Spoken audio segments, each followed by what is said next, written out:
जय हिंद दोस्तों, एक बार फिर से स्वागत है आप सभी का आपके अपने YouTube चैनल जी के क्यूज पर। और आज की क्लास है रेलवे आरपीएफ भर्ती 2024 के एग्जाम की जो भी स्टूडेंट तैयारी कर रहे हैं उन सभी के लिए जीके जीएस की क्लास। आज इंपॉर्टेंट क्वेश्चन एमसीक्यू फॉर्मेट में आपको मिलने वाले हैं। तो कांस्टेबल या सब इंस्पेक्टर आपने किसी भी पोस्ट के लिए अप्लाई किया, आज की क्लास आपके लिए मोस्ट इंपॉर्टेंट होने वाली है। तो यहाँ पे पहले तो वो मेरे सभी दोस्त हैं जो मुझे प्रॉपर कमेंट करते हैं, जैसे कि यहाँ पे रोहित यादव कह रहे हैं जय हिंद भैया। तो भाई आपको जय हिंद। और ये बात बाकी सी आप देख रहे हैं यहाँ पे जितने भी मेरे दोस्त मुझे प्रॉपर कमेंट किए हैं, आप सभी को पहले तो बहुत बहुत धन्यवाद। और चलते हैं दोस्त अपने अगले कमेंट बॉक्स में देखते हैं। यहाँ पे देखो मेरे कई दोस्तों ने मुझे कमेंट किए हैं, ये क्वेश्चन के आंसर किए हैं। जैसे दिलीप मिश्रा कह रहे हैं कि ए, तो भैया इन्होंने किसी क्वेश्चन का आंसर किया। और देखो यहाँ पे सबसे इंपॉर्टेंट है कि पीडीएफ के लिए जिसने भी मुझे बोला है, तो पीडीएफ के लिए मैं दो ऑप्शन बताता हूँ। या तो आप चैनल को ओपन कर पाएँ, यहाँ पे जीके जीएस सारा लिखा हुआ, अगर ओपन कर पाएँ तो ठीक है, उसे आप क्लिक करेंगे ओपन हो जाएगा। वहाँ पे आपको टेलीग्राम का लिंक लगा हुआ मिल जाएगा और आप वहाँ से टेलीग्राम को ज्वाइन कर लें, जहाँ पे आपको बिल्कुल फ्री पीडीएफ मिलेगी। और साथ में अगर नहीं कर पा रहे हो तो आप इसी प्रकार से कमेंट बॉक्स में बोल दीजिएगा, यहाँ पे मैं लिंक शेयर कर दूंगा टेलीग्राम ग्रुप का और आप ज्वाइन कर लेना। तो क्लास को स्टार्ट करते हैं। उससे पहले एक बार कुछ मोटिवेशन के लिए हो जाए हमारा कि विरासत में मेहनत मिली है, कहानी हम खुद लिखेंगे। तो बिल्कुल सही बात है और चलते हैं अपनी कहानी खुद लिखते हैं और आज इंपॉर्टेंट क्वेश्चनों को देखते हैं। यहाँ पे देखो दिया गया है, ये आपका करंट का क्वेश्चन है और इम्पॉर्टेंट है, तो याद रखना। यहाँ पे पूछा जा रहा है आपसे कि पेरिस ओलंपिक 2024 के उद्घाटन समारोह में भारत का ध्वजवाहक कौन होगा। तो 2024 के उद्घाटन समारोह में जो पेरिस ओलंपिक है उसका भारत की तरफ से ध्वजवाहक कौन होगा। तो याद रखना पीवी सिंधु और शरत कमल। तो यहाँ पे ऑप्शन सी जो है वो बिल्कुल राइट आंसर हो जाएगा, ए और बी दोनों। तो मैं उम्मीद करता हूँ इस क्वेश्चन को आपने नोट कर लिया होगा और अदरवाइज पीडीएफ के लिए मैंने आपको बोल दिया है कि आप वहाँ पे जाइएगा, चैनल पे विजिट करिएगा और वहाँ पे आपको लिंक मिल जाएगा टेलीग्राम ग्रुप का और टेलीग्राम ग्रुप को ज्वाइन कर लीजिएगा। तो यहाँ पे देखो दूसरा क्वेश्चन है हमारा कि 5 नदियों की भूमि किसे कहा जाता है। 5 नदियों की भूमि पूछा जाएगा तो वो किसे कहा जाता है, याद रखना। ये प्रश्न कई बार पूछा भी गया है, तो यहाँ पे हो जाएगा आपका सही जवाब पंजाब। और देखो अगर 7 नदियों की भूमि पूछेगा तो सप्त सिंधु है, इसको आप याद रखना। तो चलते हैं दोस्त अपने अगले प्रश्न की तरफ और देखते हैं हमारा अगला क्या है। देखो जनगणना से क्वेश्चन आएंगे, इसलिए मैंने देखो हर क्लास में आपको जनगणना से क्वेश्चन करवाता हुआ चलूँगा। और यहाँ पे पूछा गया है जनगणना 2011 के अनुसार देश की महिला जनसंख्या में 10 की वृद्धि दर रही है। तो आप महिला जनसंख्या और टोटल भी पूछा जा सकता है, पुरुष जनसंख्या पूछा जा सकता है, तो सभी को नोट करिएगा। देखो यहाँ पे याद रखना अगर टोटल 2001 से जो भाई देखो 10 साल बाद होती है ना, जनगणना 10 साल बाद होती है, ये भी पूछा जाता है। तो याद रखना 10 साल बाद होती है, तो 1 से 11 तक जो वृद्धि दर रही है टोटल, वो याद रखना 17.64 तो प्रतिशत, मतलब ऑप्शन सी ये हो जाएगा आपका टोटल। अगर यहाँ पे देखो आपसे मेल का पूछेगा पुरुष का, तो पुरुष का जो है वो याद रखना वो है 17.19, ठीक है, ये पुरुष का है। और प्रश्न का आपका जो जवाब है वो बिल्कुल राइट आंसर है 18.12%। तो ऑप्शन ए यहाँ पे क्या हो जाएगा, आपके प्रश्न का सही जवाब हो जाएगा। टोटल पूछेगा तो याद रखना, और अगर मेल का पूछेगा तो भी आप याद रखना। तो चलते हैं दोस्त अपने अगले प्रश्न की तरफ और देखते हैं हमारा अगला क्या है। तो यहाँ पे पूछा गया है कि भारत का संविधान क्या है। देखो इनमें से ऑप्शन में से आपको जवाब देना, तो याद रखना सबसे लंबा है ही तो, और दूसरा लिखित संविधान भी है। लेकिन यहाँ पे जो बिल्कुल सही जवाब होगा, क्योंकि यहाँ पे हमें 3 के तीनों सही लग रहे हैं, तो याद रखना इनमें से सबसे सटीक जवाब जो है वो आपका हो जाएगा सबसे लंबा लिखित संविधान, जो कि ऑप्शन सी में दिया गया है। तो ये आप याद रखेंगे। और देखो संविधान को बनाने में कितना समय लगा था ये भी पूछा जाता है, तो याद रखना 2 वर्ष 11 माह 18 दिन, 2 वर्ष, ठीक है, 2 वर्ष 11 माह और 18 दिन टोटल समय ये लगा था। तो ये भी आप याद रखेंगे। और चलते हैं दोस्त अपने अगले प्रश्न की तरफ। देखिए यहाँ पे पूछा गया है किस संविधान संशोधन अधिनियम के तहत मतदाता आयु को 21 वर्ष से घटाकर 18 वर्ष कर दिया गया। 21 वर्ष से हटाकर वोट देने की जो उम्र है वो कितनी है, 18 वर्ष है। तो ये जो 21 वर्ष, पहले 21 वर्ष थी, 21 वर्ष से घटाकर 18 वर्ष किया गया, तो ये आप याद रखेंगे। और देखो ग्राम प्रधान बनने के लिए अगर पूछेगा तो याद रखना 21 वर्ष जो कम से कम होनी चाहिए, तो ये भी आप याद रखेंगे। और देखो यहाँ पे 21 वर्ष से घटाकर 18 वर्ष किया गया है किस संशोधन अधिनियम के द्वारा। तो ये आप अगर आप एसआई की तैयारी कर रहे हैं तो पूछा जा सकता है, तो याद रखना ये आपका 61वां संविधान संशोधन था, जो कि यहाँ पे ऑप्शन सी आपका बिल्कुल सही जवाब हो जाएगा। तो चलते हैं फिर अपने अगले प्रश्न की तरफ और देखते हैं हमारा अगला क्या है। देखो दोस्त, यहाँ पे पूछा गया है कि आगामी 2024 पेरिस ओलंपिक में भारतीय दल का मुख्य प्रायोजक कौन है। देखो, ध्वजवाहक पूछा था, अब मुख्य प्रायोजक पूछ लिया है। तो मुख्य प्रायोजक जो है वो कौन है, तो आप यहाँ पे क्या बताएंगे, अडानी समूह। अडानी समूह ऑप्शन सी आपका सही जवाब हो जाएगा। और ये देखो आपके करंट अफेयर से संबंधित क्वेश्चन हैं, इन्हें दोस्त आप जरूर तैयार कर लेना। चलते हैं दोस्त अपने अगले प्रश्न की तरफ। देखो, यहाँ पे पूछा गया है कि यूनानियों ने भारतवर्ष के लिए किस शब्द का प्रयोग किया था। यूनानियों ने भारतवर्ष के लिए किस शब्द का प्रयोग किया था, तो यहाँ पे आप क्या बताएंगे, तो याद रखना इंडिया। इंडिया ऑप्शन बी, जो कि बिल्कुल सही जवाब हो जाएगा। तो ये आप याद रखेंगे। और चलते हैं दोस्तों अपने अगले प्रश्न की तरफ। देखो, यहाँ पे दिया गया है कि मध्यकालीन लेखकों ने इस देश को किस शब्द से संबोधित किया था।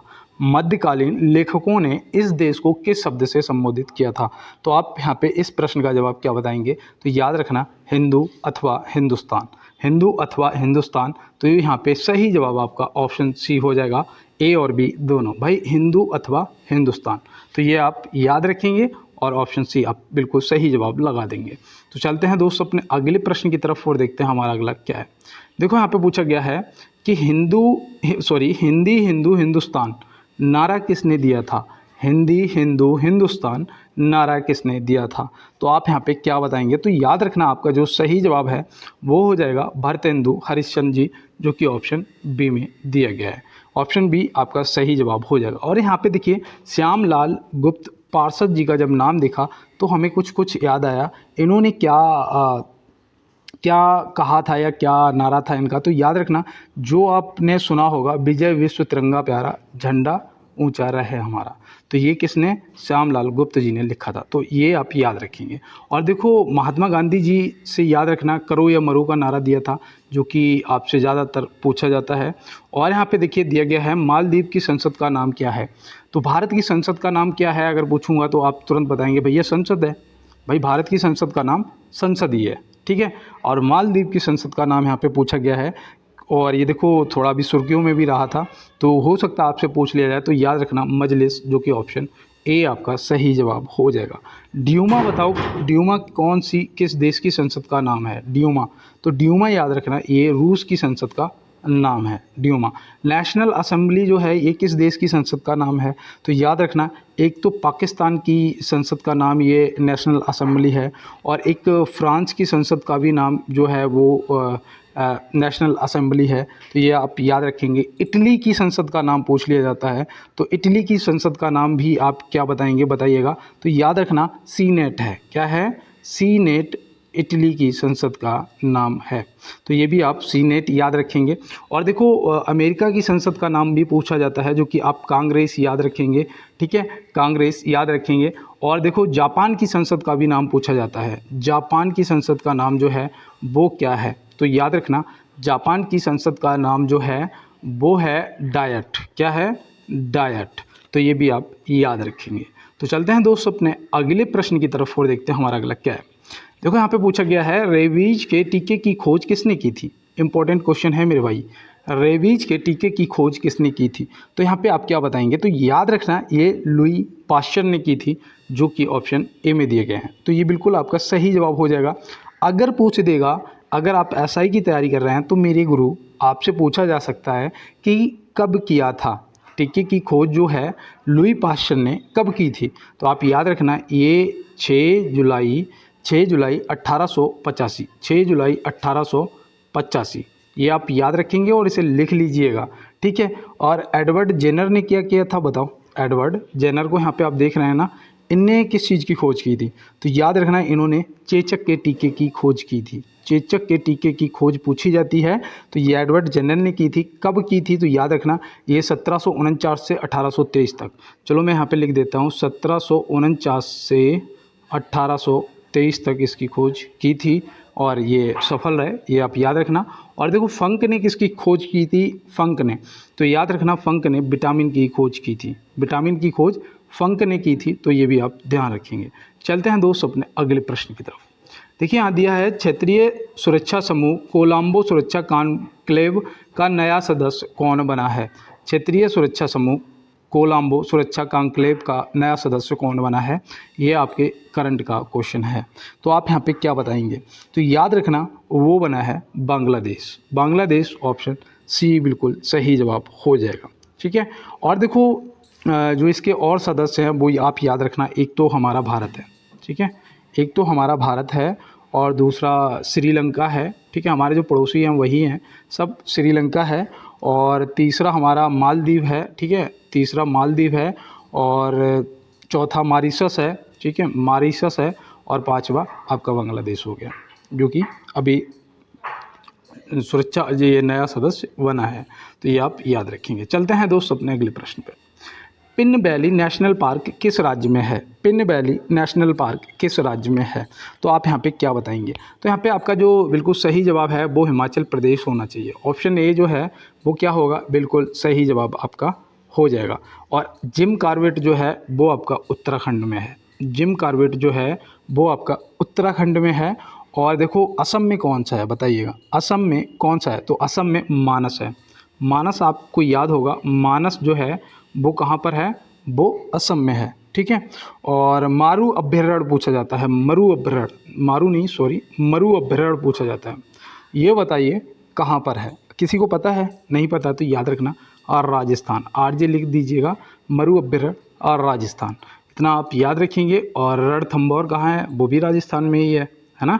और देखो यहाँ पे दिया गया है कि 73वां संविधान संशोधन संबंधित है, 73वां संविधान संशोधन संबंधित है। तो यहाँ पे आप क्या बताएंगे, तो याद रखना ये पंचायती राज से संबंधित है, ये पूछा जाता है ज़्यादातर। ऑप्शन बी आप याद रखेंगे। और चलते हैं दोस्तों अपने अगले प्रश्न की तरफ और देखते हैं हमारा अगला क्या है। देखो यहाँ पे बोला गया है उच्च न्यायालय के मुख्य न्यायाधीश की नियुक्ति कौन करता है। उच्च न्यायालय के मुख्य न्यायाधीश की नियुक्ति कौन करता है, तो यहाँ पे आप क्या बताएंगे, तो याद रखना ये हमारे राष्ट्रपति जी करते हैं, जो कि ऑप्शन ए में दिए गए हैं। और देखो ये कौन से आर्टिकल के तहत करते हैं ये भी आपसे पूछा जा सकता है। तो याद रखना ये आर्टिकल है आपका 217 हाँ ठीक है, आर्टिकल 217 के तहत करते हैं, ये आप याद रखेंगे। और देखो प्रधानमंत्री की जो नियुक्ति है ये आपके आ जाती है आर्टिकल 75 में, और मुख्य न्यायाधीश जो हैं इनकी जो नियुक्ति है वो आती है 76 में। तो ये आप याद रखेंगे दोनों आर्टिकल, और तीसरा आप ये भी याद रखेंगे 15 नंबर क्वेश्चन का जवाब राष्ट्रपति। और चलते हैं दोस्तों अपने अगले प्रश्न पे। देखिए यहाँ पे दिया गया है संविधान सभा ने राष्ट्रीय गान को कब स्वीकार किया था। संविधान सभा ने राष्ट्रीय गान को कब स्वीकार किया था, तो आप यहाँ पे क्या बताएंगे, स्वीकार पूछा जा रहा है। ठीक है, तो संविधान सभा ने राष्ट्रीय गान को कब स्वीकार किया था, तो किया था 24 जनवरी 1950 को। कब किया था, 24 जनवरी 1950, जो कि आपका बिल्कुल सही जवाब हो जाएगा। तो यहाँ पे कोई संदेह नहीं रहेगा ना आपको। और देखो भारत कब गणतंत्र बना ये भी आपसे पूछा जाता है। भारत कब गणतंत्र बना, तो गणतंत्र दिवस कब मनाते हैं, 26 जनवरी। तो 26 जनवरी 1950 को भारत गणतंत्र बना था। तो ये भी आप याद रखेंगे। ठीक है, और देखो संविधान लागू कब हुआ था ये भी आपसे पूछा जाता है। तो आपका आंसर क्या होना चाहिए, चलो ये आपके लिए आज HW क्वेश्चन है। ठीक है, संविधान लागू कब हुआ था। चलते हैं दोस्त अपने अगले प्रश्न की तरफ और देखते हैं हमारा अगला क्या है। और देखिएगा आप लोग जवाब दीजिएगा, ठीक है, कमेंट बॉक्स में आप लोग जवाब दीजिएगा। और चलते हैं दोस्त अपने अगले प्रश्न में। 15 जुलाई 2024 को किस टीम ने कोपा अमेरिका चैंपियनशिप जीती है। 15 जुलाई 2024 को किस टीम ने कोपा अमेरिका चैंपियनशिप जीती है। सही से जवाब दीजिएगा, गलत नहीं करना है। तो यहाँ पे देखिए आपका जो जवाब है वो आप जब तक बताइएगा तब तक मैं 17 नंबर क्वेश्चन है 1 मिनट के लिए रुकता हूँ। सभी को पता है, एक तो मैं आपको बता दूँ कि काफ़ी दिनों से क्लास नहीं हो पाई थी। मेरे कुछ पुराने दोस्त जो मेरे साथ परमानेंट जुड़े हुए हैं सभी को पता है कि मेरा फ़ोन टूट गया था, लेकिन मैं फ़ोन भी ले आया हूँ और मैं आपको बहुत जल्द लाइव क्लास भी देने लग जाऊँगा। अभी थोड़ा सा डाटा का प्रॉब्लम है, डाटा कम है, मात्र 2 GB तो नहीं हो पाएगा लाइव, इसलिए मैं माफ़ी चाहता हूँ। मैं आपको क्लास दूंगा और जैसे ही मेरा डाटा का समस्या सॉल्व होती है मैं आपको लाइव क्लास देने लग जाऊँगा।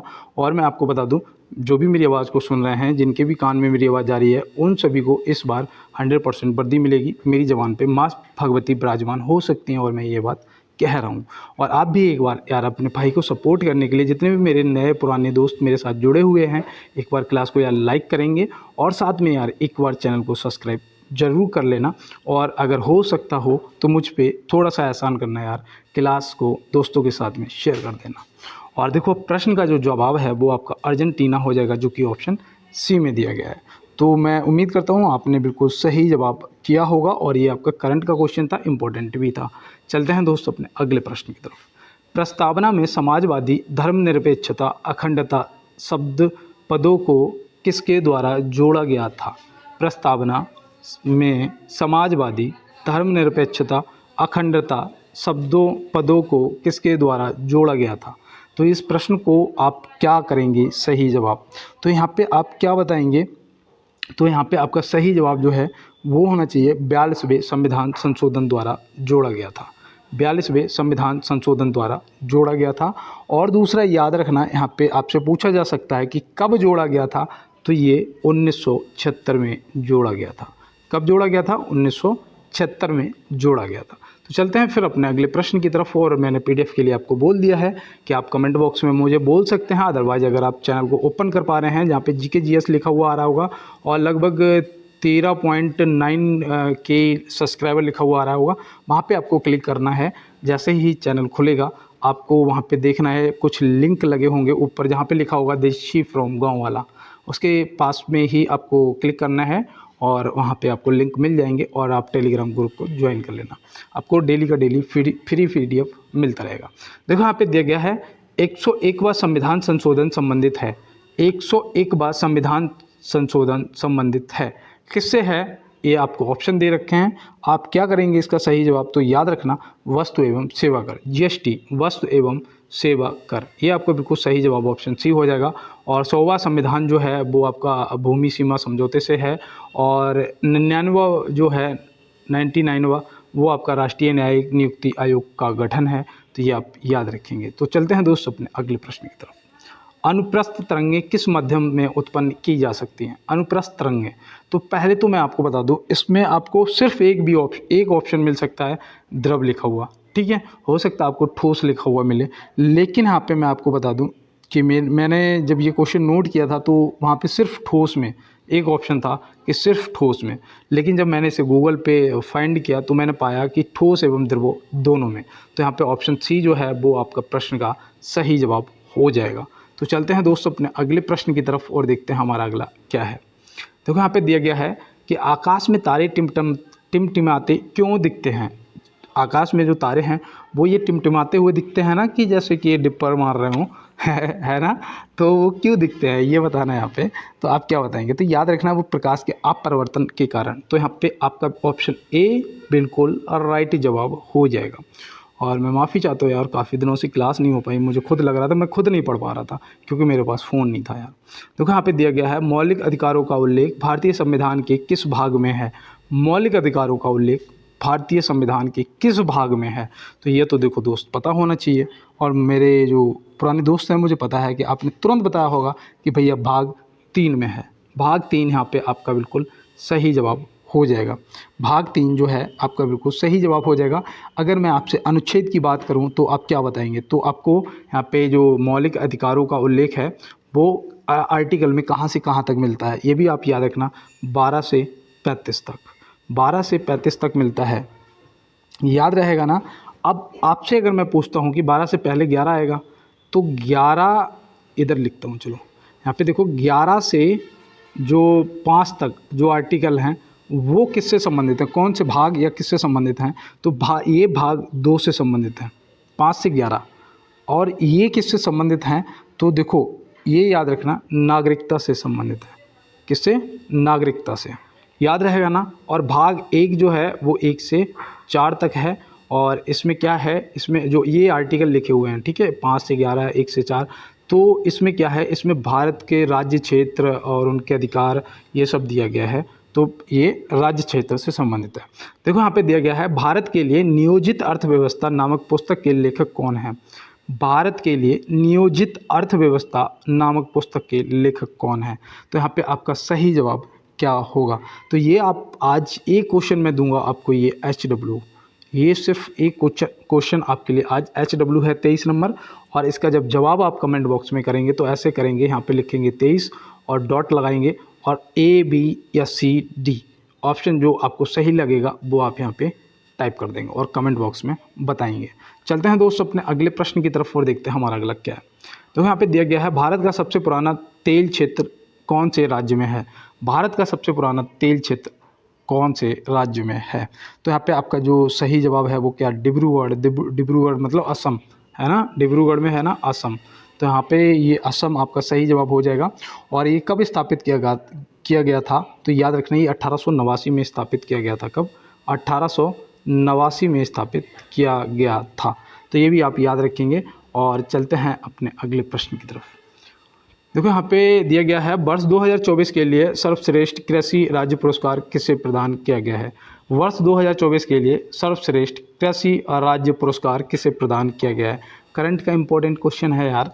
अब यहाँ पे बताइएगा, आपको पता है तो आप बता देंगे, वरना याद रखना महाराष्ट्र आपका सही जवाब हो जाएगा।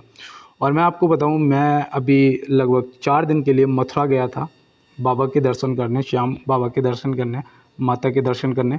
और मैं आपको एक अच्छी न्यूज़ बताऊं कि मैं जब वहाँ पहुँचा, मेरे और दोस्त लोग भी आए हुए थे, 5 दोस्त दिल्ली से आए हुए थे। तो वहाँ उनमें से एक ने मुझसे पूछा कि यार चैनल क्यों बंद चल रहा है। तो मैंने कहा यार मेरे पास फ़ोन की समस्या है। तो बोला पैसे ले ले। मैंने पैसे नहीं चाहिए यार मुझे। तो बोला अपनी सिम वगैरह कहाँ है। तो मैंने सिम घर पे है। बोला कोई बात नहीं है यार, ये ले मेरा फ़ोन और तू क्लास को स्टार्ट कर। ऐसे कहते हैं, देखो कृपा। पहुँचा भी नहीं था वहाँ तक, रास्ते में यही व्यवस्था हो गई है ना। तो इसे कहते हैं मालिक पे भरोसा रखो, सब पार होगा यार। चिंता करने की कोई ज़रूरत नहीं है, बस कर्म करो, फल वो आपको ज़रूर देगा। और यहाँ पे देखो दिया गया है कि गांधार शैली और मथुरा कला शैली का विकास किसके शासनकाल में हुआ था। गांधार शैली और मथुरा कला शैली का जो विकास है वो किसके शासनकाल में हुआ था। तो आप यहाँ पे क्या बताएंगे। तो याद रखना ये कनिष्क, राजा कनिष्क, ये ऑप्शन बी बिल्कुल सही जवाब हो जाए। और मैं आपको बताऊं, ये इसका जो एक प्रश्न और पूछा जाता है कि रेशम मार्ग पर किसका कब्जा था, रेशम मार्ग पर। तो याद रखना वो भी कनिष्क हो जाएगा आपका बिल्कुल सही जवाब। और चलते हैं दोस्त अपने अगले प्रश्न की तरफ। देखो यहाँ पे दिया गया है रुपए 1 के नोट पर किसके हस्ताक्षर होते हैं। ज़रूरी नहीं है कि हर क्वेश्चन आपसे हार्ड पूछा जाए, ज़रूरी नहीं है हर क्वेश्चन आपसे हार्ड पूछा जाए। तो आप देखो, अगर ये आपको लगता है कि बहुत नॉर्मल क्वेश्चन है तो इसका भी आप कमेंट बॉक्स में जवाब देंगे। और मैं आपसे पूछ रहा हूँ कि 10 रुपये के नोट पर किसके हस्ताक्षर होते हैं, 5 रुपये के नोट पर किसके हस्ताक्षर होते हैं, और मतलब कि 1 रुपये से ऊपर के जो नोट हैं उस पर किसके हस्ताक्षर होते हैं, और 1 रुपये के नोट पर किसके होते हैं। ये आपका HW है, पूरा लिखोगे और मुझे सेंड करोगे। चलते हैं दोस्तों अपने अगले प्रश्न की तरफ। और यहाँ पे दिया गया है दक्षिण भारत की नदियों में सबसे लंबी नदी है। दक्षिण भारत की नदियों में सबसे लंबी नदी है, तो आप क्या बताएंगे। तो याद रखना, वैसे तो भारत में सबसे लंबी नदी जो है वो आपकी गंगा है। सबसे लंबी जो नदी है वो आपकी गंगा मैया है, जिनकी लंबाई जो है वो है 2525 किलोमीटर। ठीक है, 2525 किलोमीटर। लेकिन दक्षिण भारत की गंगा, दक्षिण भारत की नदियों में सबसे लंबी नदी, देखो मैं मुंह से मेरे जवाब भी निकल गया। दक्षिण भारत की गंगा भी उसे बोलते हैं, किसे, गोदावरी जी को। ये तो ऑप्शन बी यहाँ पे सही जवाब हो जाएगा। और इनकी जो लंबाई है वो याद रखना 1465 किलोमीटर है। कितनी है, 1465 किलोमीटर है। तो ये भी आप याद रखेंगे। और ब्रह्मपुत्र की जो लंबाई है वो भी याद रखना, चलिए यहाँ पे बता देते हैं, 2900 किलोमीटर है। कितनी, 2900 किलोमीटर है। तो ये भी आप याद रखेंगे। चलते हैं दोस्तों अपने अगले प्रश्न पे और देखते हैं हमारा अगला क्या है। देखो यहाँ पे बोला गया है बुर्जिला दर्रा तथा जोजिला दर्रा निम्न में से किस राज्य में है। बुर्जिला दर्रा तथा जोजिला दर्रा निम्न में से किस राज्य में है। तो आप यहाँ पे क्या बताएंगे। यहाँ पे जो आपका सही जवाब है वो होना चाहिए Jammu and Kashmir, option C यहाँ पे बिल्कुल और राइट जवाब हो जाएगा। तो मैं उम्मीद करता हूँ इसका आपने राइट आंसर कर दिया होगा। और चलते हैं दोस्तों अपने अगले प्रश्न की तरफ। देखिए यहाँ पे दिया गया है हड़प्पावासी किस वस्तु के उत्पादन में सर्वप्रथम थे। हड़प्पावासी किस वस्तु के उत्पादन में सर्वप्रथम थे। तो याद रखना कपास के उत्पादन में, ऑप्शन ए यहाँ पे बिल्कुल सही जवाब हो जाएगा। चलते हैं दोस्तों अपने अगले प्रश्न की तरफ। और देखो कपास के लिए सबसे उपयुक्त मिट्टी याद रखना वो होती है काली मिट्टी। कौन सी मिट्टी होती है, काली मिट्टी। ये भी आप देखो, कपास सफ़ेद होता है ना, रुई कैसी होती है, गोरी होती है, सफ़ेद होती है, तो वो कैसे काली मिट्टी में पैदा होती है। कमल हमेशा कीचड़ में उगता है। याद रखना कि अगर आज समस्या है तो याद रखना कि कल आपका बहुत अच्छा आने वाला है, 110%। और देखो यहाँ पे दिया गया है मानव सभ्यता के विकास की सर्वप्रथम अवस्था कौन सी थी। मानव सभ्यता के विकास की सर्वप्रथम अवस्था कौन सी थी, तो याद रखना शिकार करना। ऑप्शन बी जो है आपका बिल्कुल सही जवाब हो जाएगा, शिकार करना। तो मुझे लग रहा है यहाँ पे कृषि करना भी आपने लगाया होगा, लेकिन दोस्त याद रखना कि शिकार करना सबसे पहले स्टार्ट किया था। तो यहाँ पे दिया है 14 जुलाई 2024 को नेपाल का नया प्रधानमंत्री किसे नियुक्त किया गया है। 14 जुलाई 2024 इंपॉर्टेंट क्वेश्चन है आपके लिए। और नेपाल का प्रधानमंत्री नियुक्त हुआ है, तो भाई देखो हमारे पड़ोसी हैं तो हमें पता होना चाहिए, वो हैं KP शर्मा ओली जी। KP शर्मा ओली जी, जो कि यहाँ पे ऑप्शन सी आपका बिल्कुल सही जवाब हो जाएगा। और इनके पहले जो पहले थे सबसे पहले प्रधानमंत्री वो कौन थे, जैसे कि हमारे कौन थे, जवाहरलाल नेहरू जी थे भाई सबसे पहले प्रधानमंत्री। सबसे पहले राष्ट्रपति जी कौन थे, डॉक्टर राजेंद्र प्रसाद जी थे हैं। और मुख्य न्यायाधीश कौन थे, हीरालाल जी कानिया थे। मुख्य चुनाव आयुक्त कौन थे, राजीव कुमार सेन थे, है ना। ये सब याद है ना हमें, तो हमें ये पता होना चाहिए कि नेपाल के पहले प्रधानमंत्री कौन थे। तो याद रखना वे थे विश्वेश्वरैया प्रसाद कोइराला, ये याद रखना, कोइराला, ठीक है। तो चलते हैं फिर अपने अगले प्रश्न की तरफ। देखो यहाँ पे दिया गया है निम्न में से कौन सा व्यक्ति निरक्षर था, मतलब बिना पढ़ा लिखा भाई, है ना। तो निरक्षर कौन था, तो देखो याद रखना वो था अकबर बिना पढ़ा लिखा था, ये आप याद रखेंगे। और चलते हैं दोस्तों अपने अगले प्रश्न की तरफ और देखते हैं हमारा अगला क्या है। भारत सेवक समाज की स्थापना किसने की थी। भारत सेवक समाज की स्थापना किसने की थी, तो आप यहाँ पे क्या बताएंगे। देखो याद रखना वो की थी गोपाल कृष्ण गोखले ने। किसने की थी, गोपाल कृष्ण गोखले जी, जो कि ऑप्शन सी में दिए गए हैं। और देखो कब की थी ये भी पूछा जाएगा, तो आप याद रखना 12 जून 1905 को की थी। कब की थी, इधर लिख देता हूँ, 12 जून 1905 में। और देखो मैं आपको PDF देता हूँ, इसीलिए यहाँ पे ये आंसर लिखा है, इसी के अगर आंसर लिख दूंगा यहाँ पे ये इतना पूरा, ठीक है। और आपको PDF मिल जाएगी, कोई भी पैसा नहीं लगना है, बिल्कुल फ्री PDF है यार। आप लोग बस तैयारी करो यार, सफल हो जाओ। मैं नहीं हो पाया तो मैं चाहता हूँ कि आप तो हो ही जाओ। और देखो यहाँ पे क्या क्या कितनी अच्छी लाइन लिखी है कि लक्ष्य यदि सर्वोपरि है तो फिर आलोचना, विवेचना और प्रशंसा कोई मायने नहीं रखती। कोई क्या कह रहा है, कोई हमें पागल कह रहा है, क्या कह रहा है, कोई मायने नहीं रखता। क्योंकि हमारी जो नज़र है ना, हमारी जो दृष्टि है, हमारा जो फोकस है, वो हमारा लक्ष्य पे होना चाहिए और कुछ नहीं। तो ये आप याद रखना। और यहाँ पे दिया गया है चंद्रगुप्त मौर्य के दरबार में भेजा गया यूनानी राजपूत था। चंद्रगुप्त मौर्य के दरबार में भेजा गया यूनानी राजपूत कौन था, तो आप याद रखना यहाँ पे राजपूत नहीं होगा, यहाँ पे गड़बड़ हो गया है, ठीक है, ये मिस्टेक है। और राजदूत होगा, यूनानी राजदूत। और वो राजदूत कौन था पता है, जो राजदूत था वो कौन था बताइए, तो वो याद रखना वो था मेगास्थनीज। कौन था, मेगास्थनीज, ऑप्शन ए। और पता है आपको ये जो मेगास्थनीज था, इसने एक पुस्तक लिखी थी क्या, जिसका नाम था इंडिका। क्या, इंडिका, जो कि आपसे पूछी जाती है, ठीक है। और हैंसांग जो था ये हर्षवर्धन के कार्यकाल में आया था। फाहान जो था वो किसके कार्यकाल में आया था, बताओ कमेंट बॉक्स में बताना, ठीक है। और देखो यहाँ पे दिया गया है वह पुर्तगाली कौन था जिसने गोवा पर अधिकार किया था।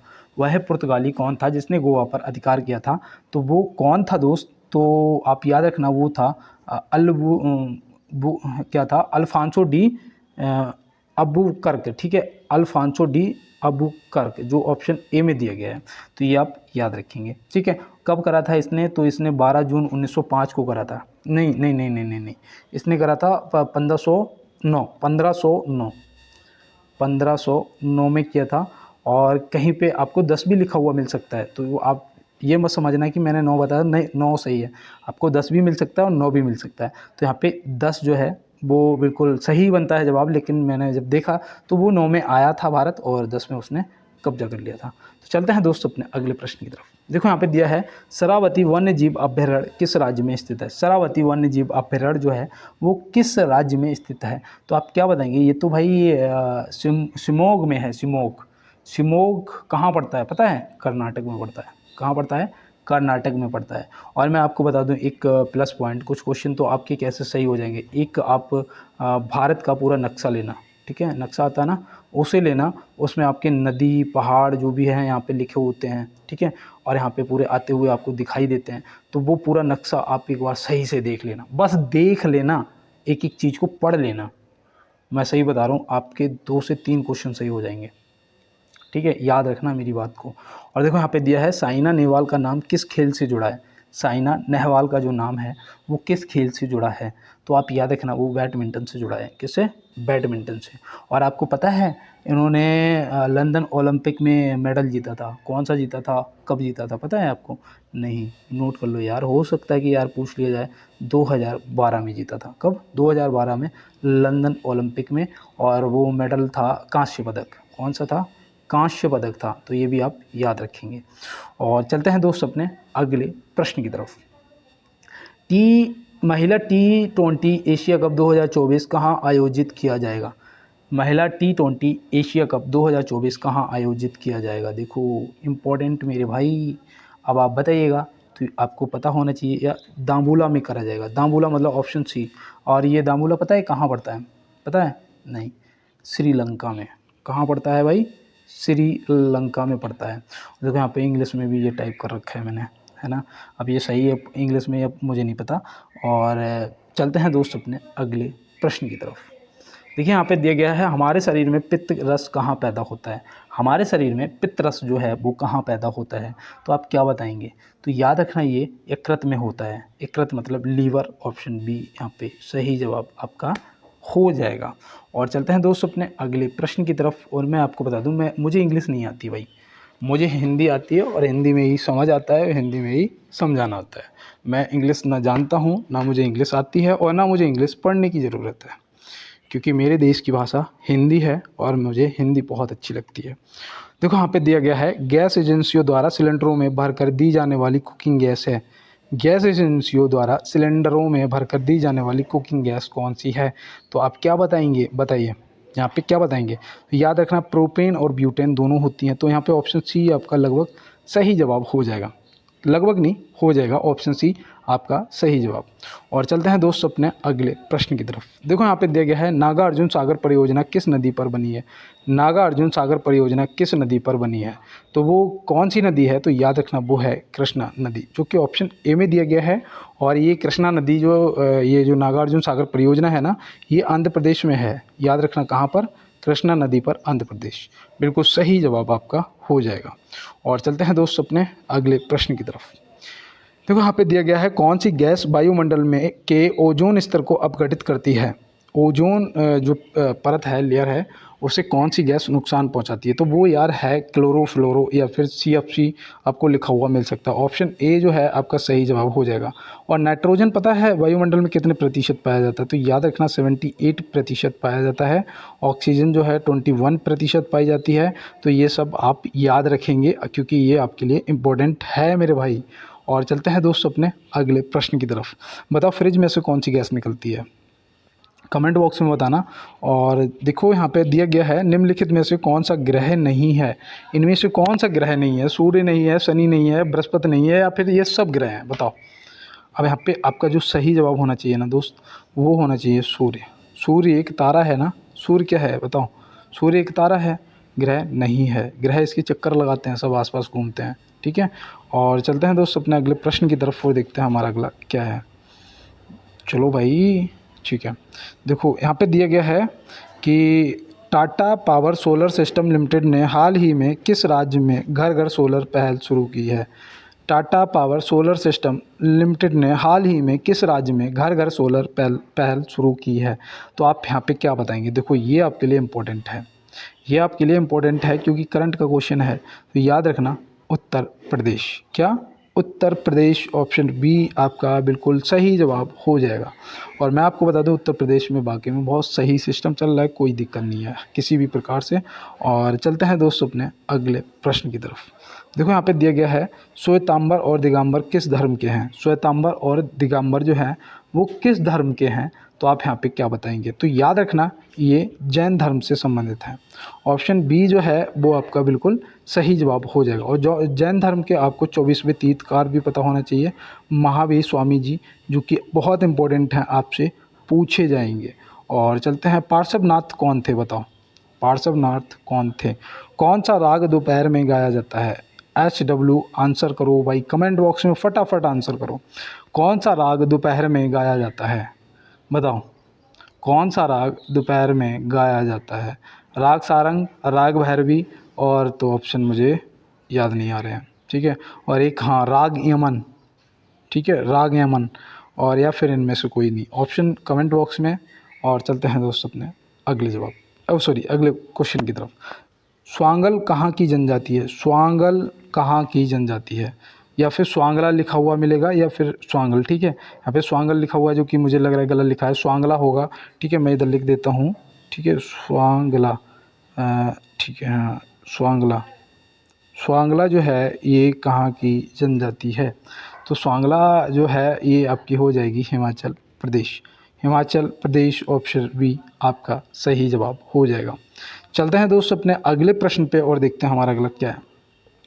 और कहते हैं हर क्लास में मैं कहता हूँ कि ना थके हैं पैर मेरे और ना ही हिम्मत हारी है। मैंने देखे हैं कई दौर दोस्त, कई दौर, और आज भी सफ़र जारी। कभी मेरे पास रिचार्ज कराने के लिए पैसे नहीं होते थे, कभी मेरे पास वो कंडीशन थी कि फ़ोन लाने के लिए पैसे नहीं थे, क्लास बंद हो गई थी, और आज मेरे पास फ़ोन भी है और पैसे भी हैं, ठीक है। सब भगवान की दया कृपा से और आप लोगों के सपोर्ट से। और थोड़ा सा यार और सपोर्ट कर दीजिएगा, शायद आपको मैं लाइव बोर्ड पे आके बता सकूं चीज़ों को, बस थोड़ा सा आपका सपोर्ट चाहिए यार। और देखो यहाँ पे दिया गया है साइमन कमीशन कब भारत आया था? साइमन कमीशन कब भारत आया था? तो याद रखना ये 3 फरवरी 1928 को आया था। 3 फरवरी 1928, जो कि ऑप्शन ए सही जवाब हो जाएगा। और देखो कहते हैं ना कि बिना मांगे हीरे मोती मिले और मांगे मिले ना भीख। तो मैं आपसे थोड़ा सा यार मांगता हूँ कि बस आप शेयर कर दीजिएगा और चैनल को सब्सक्राइब कर लीजिएगा। और देखो यहाँ पे दिया है पुरी के जगन्नाथ मंदिर का निर्माण किस शैली में किया गया है? पुरी के जगन्नाथ मंदिर का निर्माण किस शैली में किया गया है? तो याद रखना नागर शैली में किया गया है।